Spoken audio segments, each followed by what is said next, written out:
Diante da situação aí, de tantas mortes na pandemia, e de outras mortes, de pessoas mais próximas de nós, justamente por isso vamos refletir um pouco sobre a vida e a morte.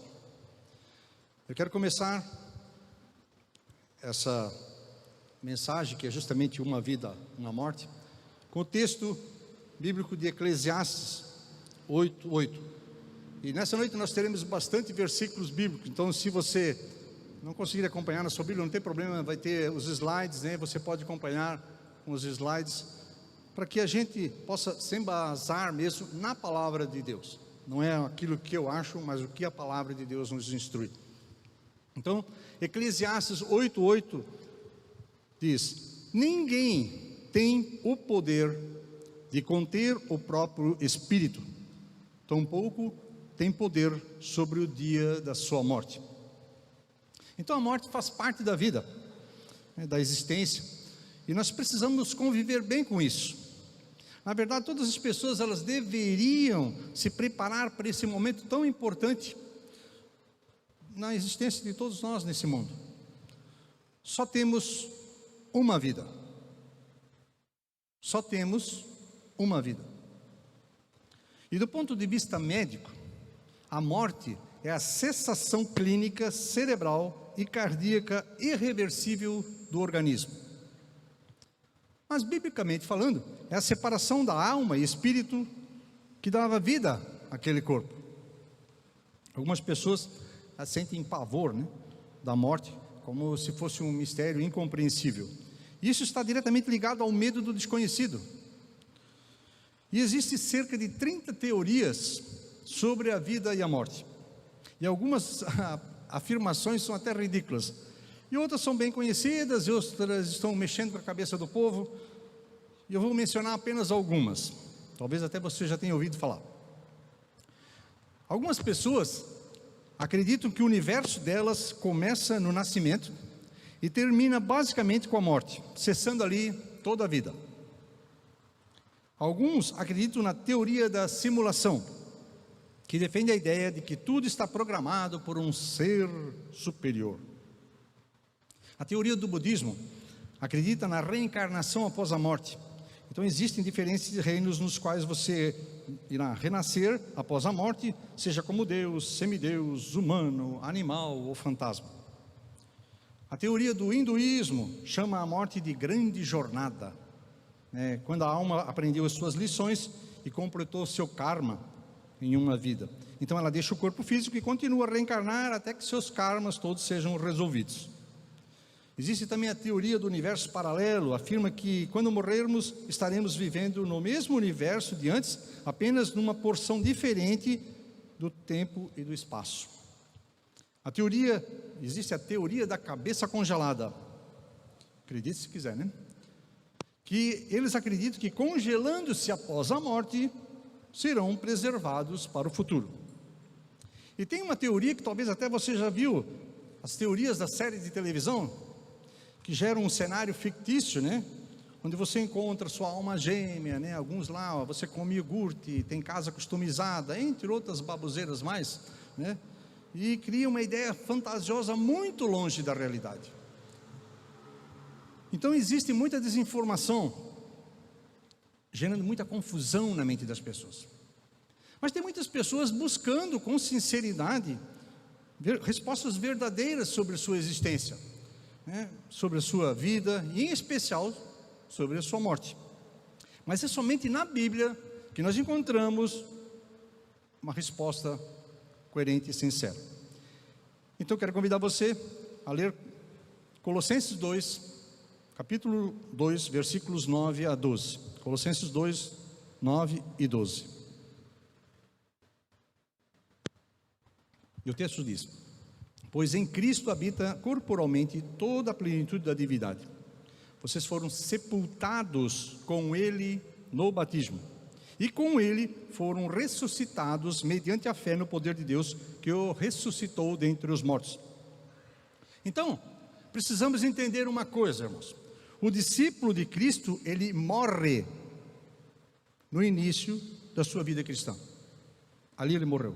ele foi sepultado com Cristo no batismo, quando ele entrega a sua vida terrena ao controle do senhorio de Jesus. Ali é sepultada a velha vida e ressurge a nova, e essa nova vida seja vivida para a glória de Deus. Agora, qual é o propósito da morte física, que acontece com o corpo, com a alma, com o espírito? Primeiro, vamos perceber uma coisa: quando Deus criou o ser humano, o seu projeto original era para sermos eternos, vivendo uma vida de íntima comunhão com Ele. Bem, Deus não mudou de ideia, Ele continua pensando nisso, só que Ele reformulou o seu plano original. Então, por causa da desobediência humana, nós fomos afastados da presença de Deus. O pecado de Adão trouxe a morte sobre nós, mas o sacrifício de Jesus trouxe vida eterna para todos, nos devolvendo o plano original da eternidade. Então, em síntese, todos nós somos eternos, sem exceções. Mas se morremos, como é que somos eternos? A morte não é o fim da vida? Qual a diferença da morte de um crente para um descrente? Se Jesus nos devolveu a eternidade. Então, o primeiro aspecto aqui é que a morte não é uma condenação para o cristão. Alguns poderiam considerar que por causa do pecado nós fomos castigados com a morte.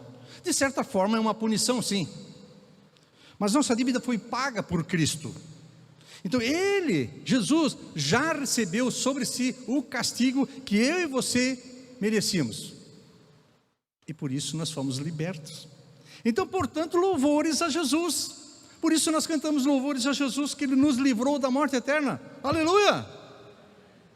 Aleluia! Isso deve nos alegrar o nosso coração. Nós fomos libertos da morte por conta do que Jesus realizou. Então a morte não é um castigo, não é uma punição para aqueles que são discípulos renascidos em Jesus. A morte física, a morte espiritual, a separação de Deus, tudo isso Jesus restaurou com a sua morte e a sua ressurreição. Jesus venceu a morte, irmãos. Tudo já foi pago por Cristo, aleluia. Como é bom descansar nessa verdade. Então não existe mais nenhuma condenação para os cristãos, porque nós éramos pecadores perdidos. Se você achava que você era bom, você não é bom e ninguém é bom. Nós somos pecadores miseráveis. Se alguém achava que era bonzinho, eu também achava que era bonzinho, não era bom, coisa nenhuma. Não existe ser humano bom. Nós somos maus. O pecado nos tornou maus. Éramos perdidos. Mas em Jesus nós fomos perdoados. Nós fomos purificados, nós fomos justificados, nós somos livres da condenação. E isso deve gerar uma alegria no nosso coração, por saber que Jesus realizou isso por nós, porque nós merecíamos a condenação, mas Ele nos livrou dessa condenação.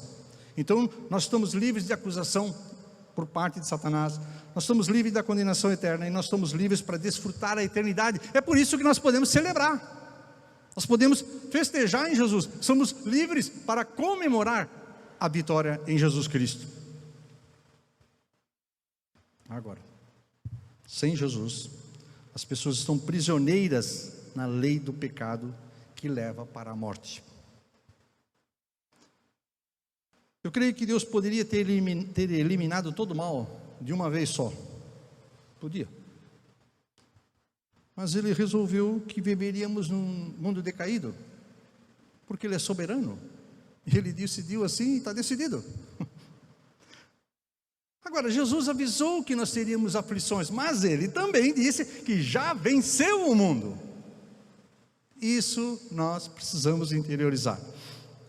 Então, para vivermos num mundo decaído, queridos, e não cedermos aos padrões mundanos, nós precisamos estar num relacionamento vivo com Jesus. Mas para as pessoas que rejeitam o Filho de Deus como único e suficiente Salvador, o resultado final da sua vida é a morte, é a condenação. Veja o que Paulo escreveu aos cristãos de Corinto. 1 Coríntios 15, 26. O último inimigo a ser destruído é a morte. E 1 Coríntios 15, 54 e 55. Quando, porém, o que é corruptível se revestir de incorruptibilidade, e o que é mortal de imortalidade, então se cumprirá a palavra que está escrita: a morte foi destruída pela vitória. Onde está a morte, a sua vitória? Onde está a morte, o seu aguilhão? Então todo o nosso ser, que é corruptível, ele precisa ser renovado por Jesus, para usufruirmos da imortalidade, para obtermos a vitória sobre a morte. A morte não é uma condenação para os cristãos, mas infelizmente, nós convivemos com a realidade da morte com mais frequência do que gostaríamos. Mas é certo que todos nós um dia morreremos, se não formos arrebatados antes, na volta de Jesus. Porque nós vivemos num mundo decaído. Nós experimentamos o envelhecimento, fraquezas, dores, enfermidades, desastres naturais, e muitas situações difíceis. Nós oramos, nós clamamos pelo livramento do Senhor, e Deus responde às orações da igreja em determinadas situações, nos dando uma pequena amostra de como será o reino dele sem essas coisas ruins. Enquanto a igreja aguarda a chegada do noivo Jesus, ou até o momento da nossa morte, nós passaremos por essas experiências, porque nós estamos limitados a esse mundo com seus problemas, não tem como evitá-los. Mas é certo, irmãos, que nós poderemos, e nós até cantamos isso, nós podemos contar com a fidelidade de Deus, nos livrando dos problemas ou nos capacitando para superar esses momentos de dificuldade em cada momento. Certamente muitos de nós já experimentamos isso. Enquanto nós estivermos nessa vida, nós vamos envelhecer, e é por isso que morremos. E algumas pessoas, infelizmente, nem chegam a envelhecer, Muitas pessoas morrem precocemente. Essa é uma das dificuldades desse mundo, que sofre as suas influências do maligno. Mas Deus é soberano, Ele nos permite essa experiência da morte, antes de nós recebermos as bênçãos eternas da salvação em Jesus. Eu creio também que Deus permite certas dificuldades em nossa vida, porque Ele quer a nossa santificação. Não é punição, mas pode ser usado como disciplina, também para nós crescermos na nossa confiança nele. Também cantamos sobre isso. Algumas situações que nós vivemos hoje, irmãos, podem ser resultados das nossas escolhas de tempos atrás, ou também pode ser consequências de algum pecado. Mas Deus nunca castiga seus filhos, mas Ele disciplina com amor para o nosso bem. Agora, para o cristão, a morte é o meio pelo qual Deus nos fará semelhantes a Cristo, a Jesus Cristo.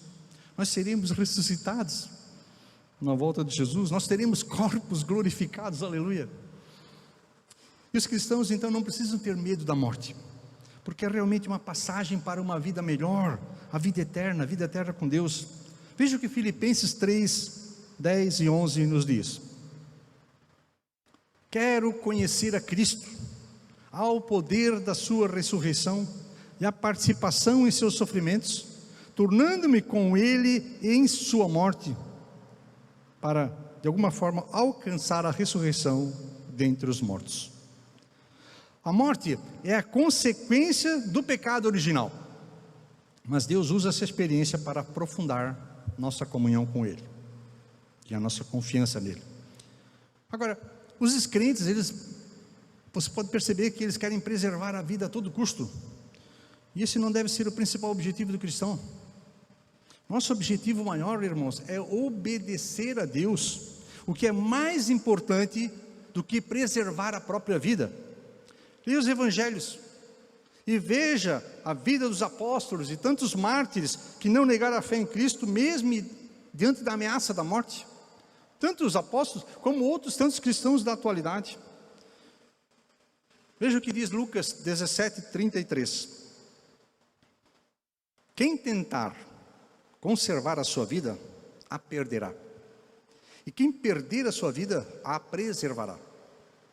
Em Mateus 10, 39, quem acha a sua vida, a perderá. E quem perde a sua vida por minha causa, a encontrará.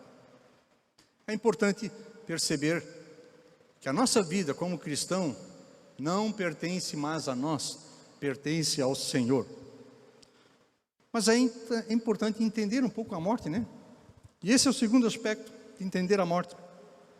A morte para um crente renascido em Cristo, ela deve ser vista com alegria, na esperança de estar com o Salvador para sempre. Veja que 2 Coríntios 5, 8 e 9 diz: temos, pois, confiança e preferimos estar ausentes do corpo e habitar com o Senhor. Por isso, temos o propósito de lhe agradar, quer estejamos no corpo, quer o deixemos. Apocalipse 14, 12 e 13. Aqui está a perseverança dos santos que obedecem aos mandamentos de Deus e permanecem fiéis a Jesus. Então ouvi uma voz do céu dizendo: escreva, felizes os mortos que morrem no Senhor de agora em diante. Diz o Espírito: sim, eles descansarão das suas fadigas, pois as suas obras os seguirão. Então o discípulo de Cristo, ele não precisa ter medo da morte, porque a palavra de Deus também dá total segurança. Veja o que diz Salmo 23, versículo 4. Mesmo quando eu andar por um vale de trevas e morte, não temerei perigo algum, pois tu estás comigo, a tua vara e o teu cajado me protegem. Romanos 8, 38 e 39. Pois estou convencido de que nem morte, nem vida, nem anjos, nem demônios, nem o presente, nem o futuro, nem quaisquer poderes, nem altura, nem profundidade, nem qualquer outra coisa na criação será capaz de nos separar do amor de Deus que está em Cristo Jesus, nosso Senhor. Então, crer nessas promessas e declarar isso gera um testemunho diferenciado numa época em que as pessoas não querem falar de morte, até porque muitos não encontram uma resposta bem definida, né, sobre o assunto. Infelizmente, algumas pessoas que se dizem cristãs não querem ouvir falar sobre a morte, porque na realidade elas estão gostando dessa vida, deste mundo, né? Elas procuram um ambiente com um discurso que lhes seja agradável aos ouvidos. Elas estão seguindo o hedonismo, que é a busca pelo prazer, evitando a dor. Não querem ouvir sobre a sã doutrina, mas apenas discursos que incluem prosperidade, bênçãos, autoajuda e satisfação com a vida terrena. Elas não querem ouvir sobre a maior certeza da vida, que é a morte. O cristianismo é um estilo de vida que funciona quando ele é vivido para Deus e para o seu reino eterno. O cristianismo funciona quando o cristão entende que na sua entrega ele está morto para si e vive para Deus. Enquanto ele continuar vivendo para si, vai ter problemas.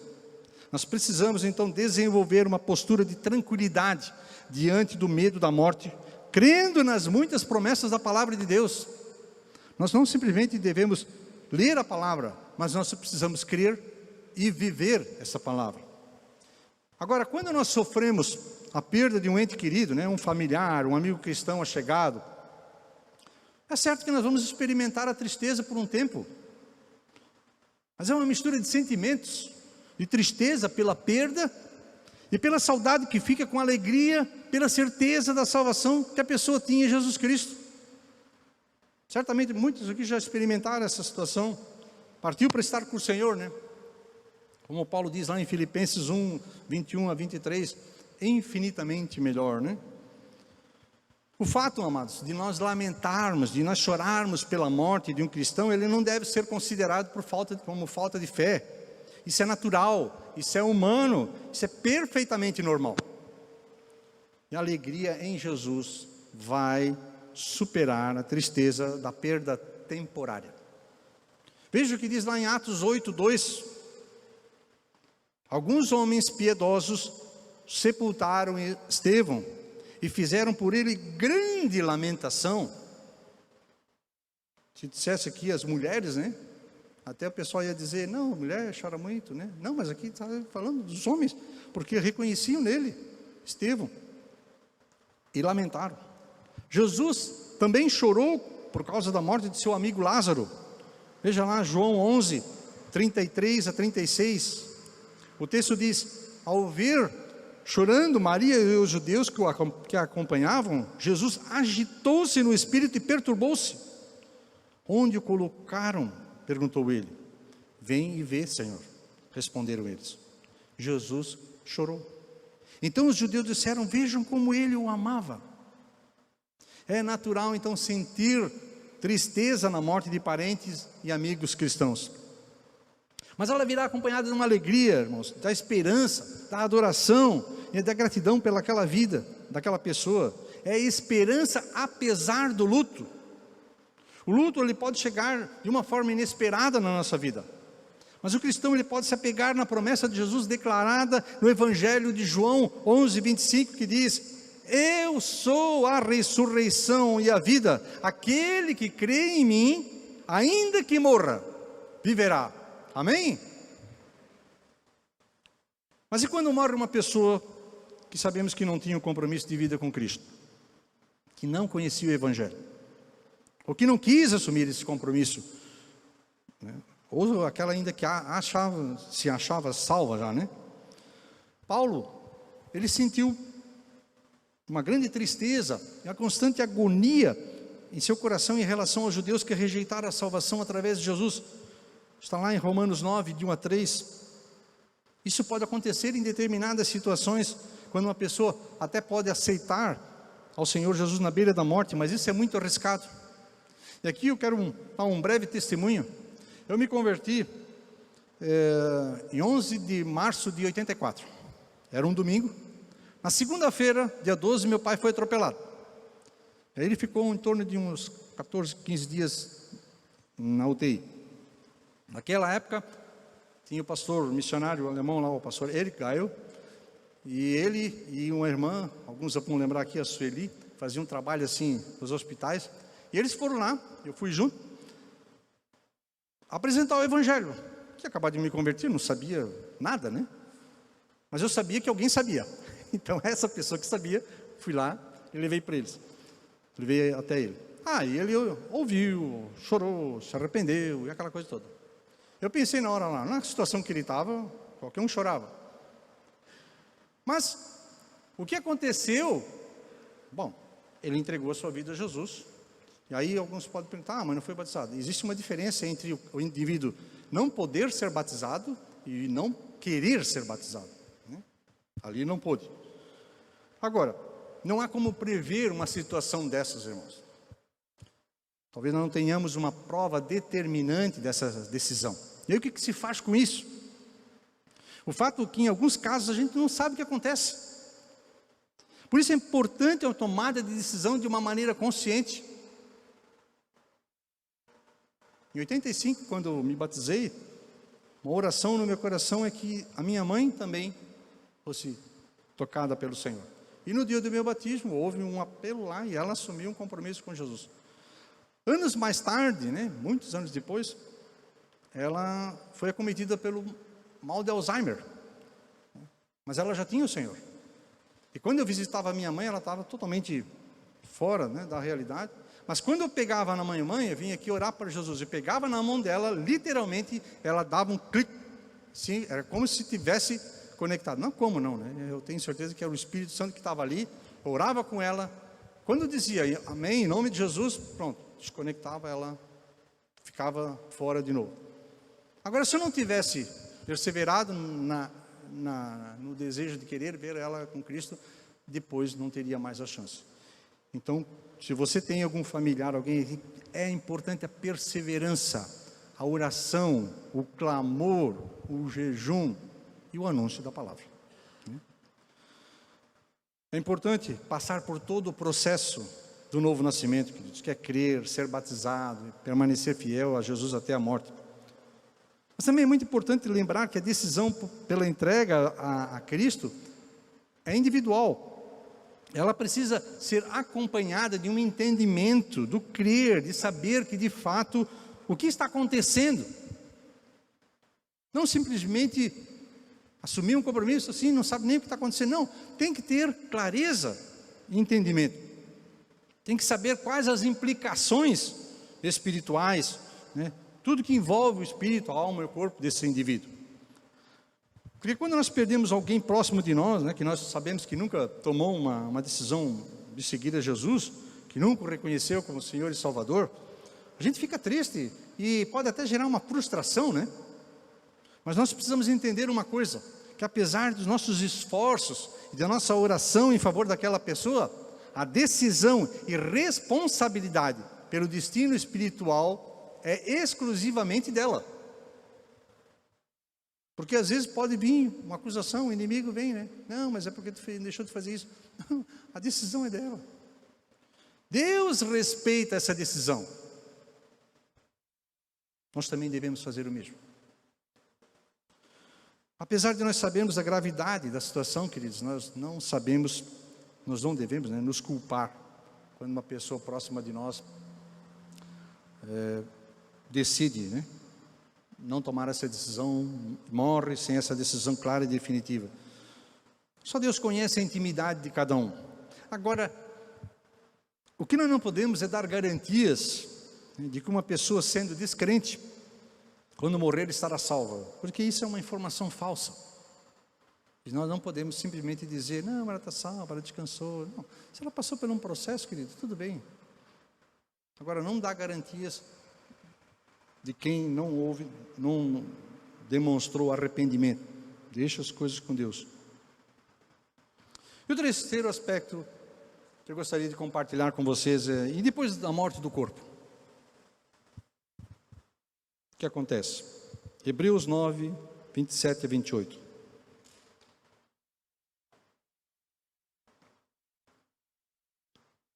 Da mesma forma, como o homem está destinado a morrer uma só vez, e depois disso enfrentar o juízo, assim também Cristo foi oferecido em sacrifício uma única vez, para tirar os pecados de muitos, e aparecerá a segunda vez, não para tirar o pecado, mas para trazer salvação aos que o aguardam.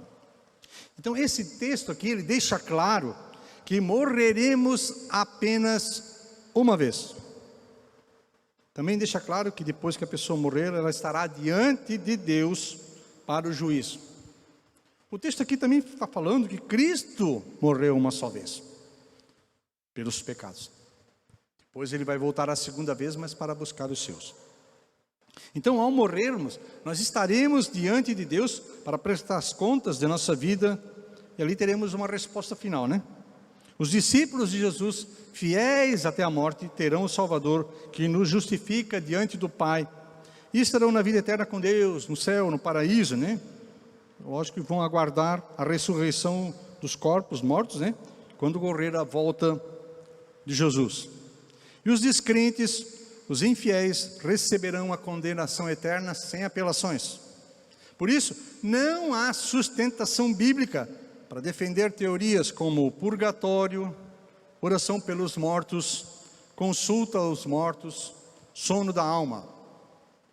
Nós precisamos entender que na perspectiva de vida humana, quando alguém morre, cessa todas as atividades, pensamentos, reações. A perspectiva humana. Mas da perspectiva bíblica, a morte do cristão é diferente. Veja o que diz Salmo 115, versículos 17 a 18.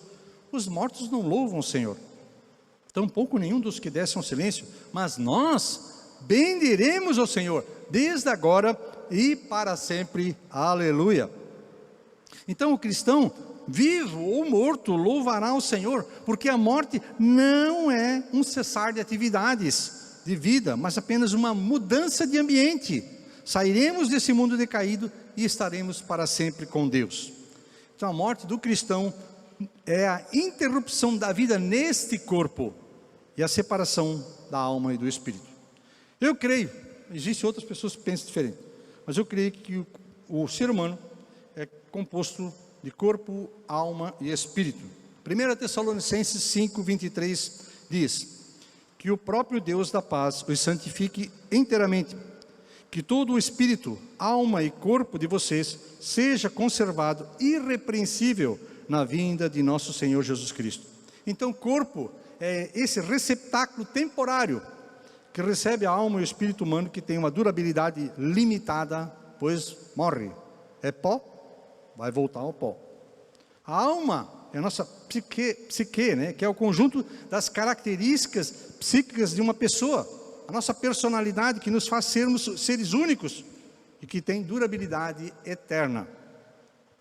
O Espírito é o que nos liga com Deus, né? Nós recebemos do Senhor o sopro de vida, do seu Espírito, pela atuação do Espírito Santo em nossa vida, e por sua vez, né, quando entregamos a nossa vida a Jesus, Ele influencia a nossa alma e o nosso corpo. O nosso Espírito também é eterno. Nós receberemos um novo corpo, com uma aparência semelhante ao atual, na volta de Jesus, na restauração dos mortos, na ressurreição dos mortos. Porém, de uma constituição celestial, semelhante a de Jesus, tendo consciência de quem somos e sem nenhuma barreira mental por conta do pecado que nos limitava. Veja bem o que diz em Coríntios 15, 42 a 44 e também o 49. Assim será com a ressurreição dos mortos. O corpo que é semeado é perecível e ressuscita imperecível. É semeado em desonra e ressuscita em glória. É semeado em fraqueza e ressuscita em poder. É semeado um corpo natural e ressuscita um corpo espiritual. Se há corpo espiritual, há também corpo, se há corpo natural, há também corpo espiritual. Assim como tivemos a imagem do homem terreno, teremos também a imagem do homem celestial. Com certeza, nós teremos um corpo físico aperfeiçoado. Então, sabemos que haverá a ressurreição dos mortos, os justos para a glória, os injustos para a ira, para o inferno.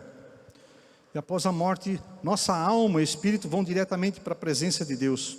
Até o Antigo Testamento, como o Novo Testamento, mostra com detalhes que há vida e consciência após a morte. Todas aquelas pessoas do Antigo Testamento que creram em Deus e na promessa que haveria um Messias, até chegar ao ladrão lá junto da cruz de Jesus, no Calvário, quando morreram, foram para a presença de Deus no paraíso. Salmo 23, 6 diz o seguinte: certamente que a bondade e a misericórdia me seguirão todos os dias da minha vida, e habitarei na casa do Senhor por longos dias. Salmo 17, 15, quanto a mim, feita justiça, verei a tua face. Quando despertar, ficarei satisfeito ao ver a tua semelhança. Jó 19, 25 a 27, eu sei que o meu Redentor vive, e que no fim se levantará sobre a terra. E depois que o meu corpo estiver destruído e sem carne, verei a Deus.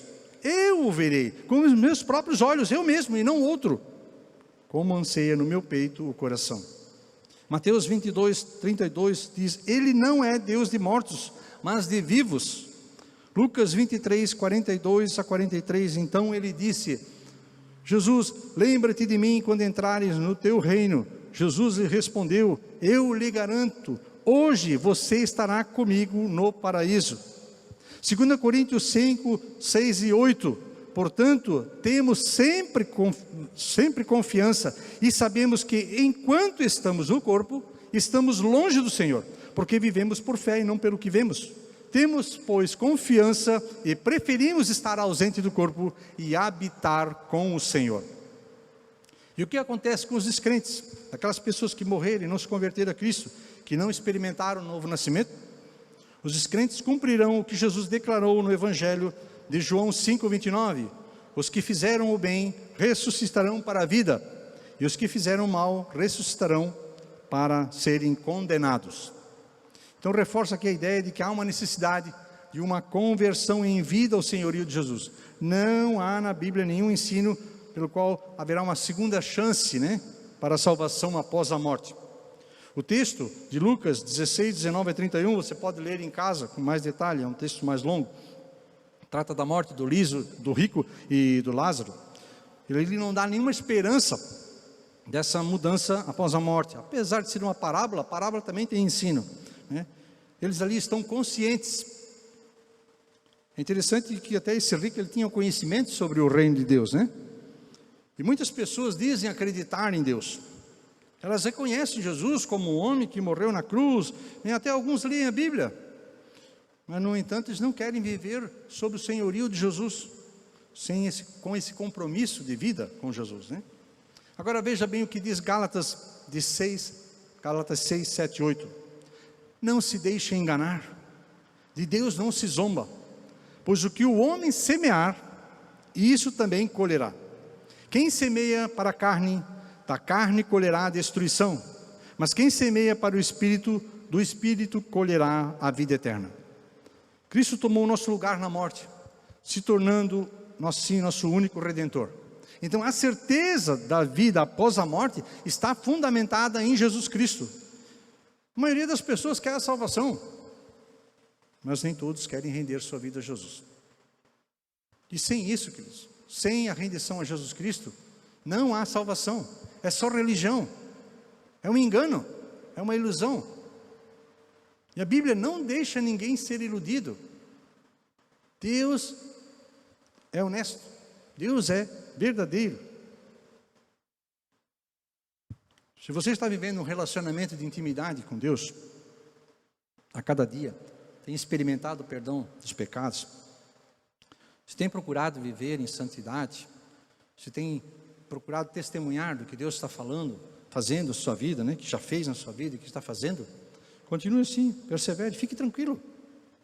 Sua morte será passagem para a eternidade. Você não tem razão nenhuma para ter medo da morte. Agora, se você é um cristão meia boca, daquele que diz que é cristão, que vem no culto, mas que não tem relacionamento de intimidade com Deus durante a semana, está na hora de cair na real. Está na hora de você entender que se você realmente mudou, você tem que sair daqui transformado e começar uma nova vida. Se você até hoje não foi um crente fervoroso, então começa hoje, meu irmão, minha irmã. Você que está assistindo em casa também. Perceba que Deus está nos alertando constantemente. Jesus pode voltar hoje, agora, arrebatar a sua igreja, e daí? Agora Ele pode vir e diz, chegou a tua hora, meu querido. Eu morri. E eu preciso estar preparado. Não é questão de uma santificação, o cara está super santo. Querido, nunca nós chegaremos num nível de hipersantificação, isso é besteira. Deus não está te cobrando uma hipersantidade, Deus está querendo um relacionamento de intimidade, e dessa intimidade você vai ter poder para superar as suas dificuldades e as suas limitações. Jó até fazia a expiação pelo pecado dos seus filhos. Davi orava, Senhor, me livra e me purifica dos pecados, até que eu nem lembro. Talvez você tenha feito coisas que você nem teve consciência. Agora não deixa a coisa livre, solta. Você não tem mais liberdade para fazer o que dá na cabeça. Você tem a liberdade para fazer aquilo que Cristo lhe manda, se é que você tem um relacionamento de vida com Jesus. Então, comece esse novo ano com uma nova proposta. Quero ser um cristão de verdade. Para de hipocrisia. Leva a vida a sério. Gasta tempo de intimidade com oração, com leitura da palavra, até com jejum. Viva a vida como se você estivesse lá na Coreia do Norte, onde você, no dia seguinte, pode estar morto. Mas o cristão aqui é tudo de bom, né? Quer curtir a vida. Foi aquilo que eu mencionei antes, hedonismo. Não quer passar por dores, não quer passar por aflições, não quer passar por tribulações. Você passará por aflições. Isso é uma profecia que Jesus declarou, uma promessa. Mas Ele venceu. E você vai vencer em Jesus. Agora, assuma esse compromisso de vida. Não adie. E se você não tem esse compromisso com Jesus ainda, não prolongue sua espera, já prolongou demais. Deus está chamando, hoje é o tempo oportuno, hoje é o tempo de salvação. Não renda a sua vida aos prazeres desse mundo, às influências da sua religião. Esquece religião, religião não salva. A religião do meu pai e da minha mãe, a salvação é individual, é você diante de Deus.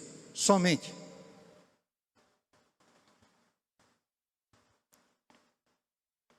Outros detalhes aqui sobre céu, sobre inferno, a gente poderia falar, né? Mas vai ficar para uma outra oportunidade.